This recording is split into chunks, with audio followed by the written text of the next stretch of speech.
Hello, I'm Bella, and I'm here to narrate the rebel novelist who shocked America. George Washington Cable, October 12, 1844 January 31, 1925, was an American novelist notable for the realism of his portrayals of Creole life in his native New Orleans, Louisiana.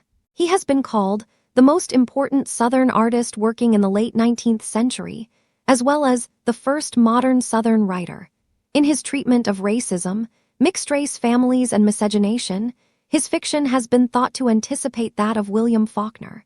He also wrote articles critical of contemporary society. Due to hostility against him after two 1885 essays encouraging racial equality and opposing Jim Crow, Cable moved with his family to Northampton, Massachusetts.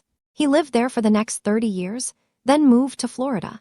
Born into a strict, conservative family, Henry Miller's early life shaped his rebellious spirit. George Washington Cable was born in 1844 in New Orleans, Louisiana, to George W.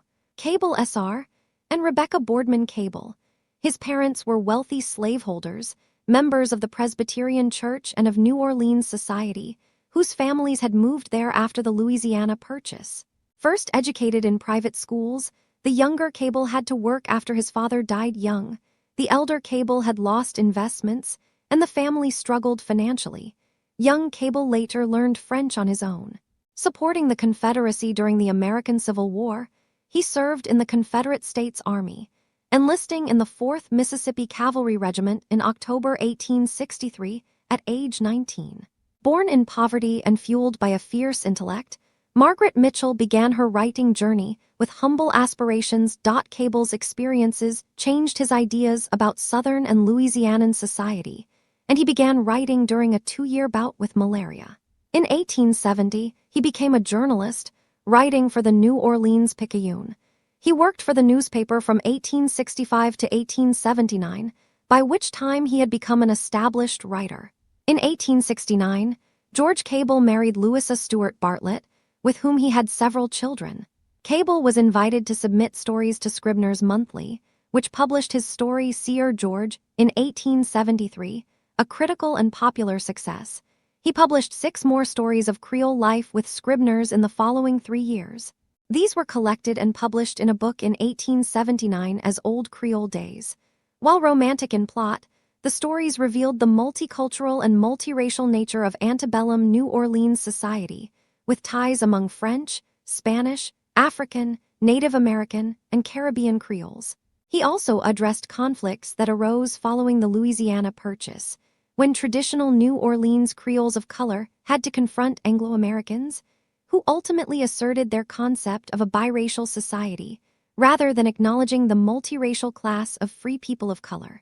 In 1880, Cable published his first novel, The Grandissimes, a story of Creole life, portraying multiracial members and different classes of society in the early 1800s, shortly after the Louisiana Purchase. It had first been serialized in Scribner's. The plot follows the adventures and romances of several members of the Grandissime family, a French Creole family with mixed-race members. He used this historical romance as a way to explore society and its racial injustice, as he addressed European Creoles, the mixed-race class, placage, slavery, and lynchings. In the same year, the United States Census Bureau commissioned Cable to write a historical sketch of pre-Civil War New Orleans for a special section of the 10th United States Census, Social Statistics of Cities. He submitted a well-researched 313-page history, which was greatly reduced for publication in 1884. A complete edition was not published until 2008. His novella Madame Delphine, 1881, expanded from a short story, featured the issue of miscegenation, in which a woman of partially African descent tries to arrange the marriage of her daughter, who has more European ancestry, to one of the French Creole elite. In 1884 he published a work, Dr. Sevier, on prison reform. After these works, Cable seemed to split his efforts between romantic novels and nonfiction articles, in which he expressed his support for racial equality and opposition to Jim Crow, such as The Freedman's Case in Equity and The Silent South, both published in 1885. His essays were resented by many white Southerners and generated controversy. After the end of the American Civil War, white supremacists worked to re-establish political and social supremacy over freedmen and over those who in the antebellum years had been free people of color. The Ku Klux Klan and paramilitary groups practiced racial intimidation and other efforts to dissuade blacks from voting. After Reconstruction, when Democrats regained control of the state legislature, they worked to disenfranchise blacks and imposed legal racial segregation and other restrictive measures. So much hostility was expressed against Cable in 1885 that he decided to leave the South. That year, he moved with his family to Northampton, Massachusetts, where he continued to write about the South in novels and critical essays. In 1888, he published Bonaventure, described as an Acadian pastoral. In total, he published 14 novels and collections of short fiction. His last novel was Lovers of Louisiana, 1918. Cable was elected a member of the American Antiquarian Society in 1888. Cable's wife Louise died in 1904, and in 1906 he married Eva Stenson. After Eva's death, he married a third time, to Hannah Cowing in 1923. 2 years later, Cable himself died, in St. Petersburg, Florida. Hailed as a literary provocateur, Henry Miller's controversial work ignited a national debate about censorship and artistic freedom. Cable was friends with Mark Twain, and the two writers did speaking tour together. In 1884 and 1885 they visited Toronto, Canada, twice, on a reading tour known as the Twins of Genius Tour. Twain said of Cable that, when it comes down to moral honesty, limpid innocence, and utterly blameless piety, the apostles were mere policemen to Cable, despite his dark, indelicate depictions of society. Twain also mentions Cable in his book Life on the Mississippi. The party had the privilege of idling through this ancient quarter of New Orleans with the South's finest literary genius, the author of The Grandissimes. In him, the South has found a masterly delineator of its interior life and its history. In truth, I find by experience that the untrained eye and vacant mind can inspect it and learn of it and judge of it more clearly and profitably in his books than by personal contact with it.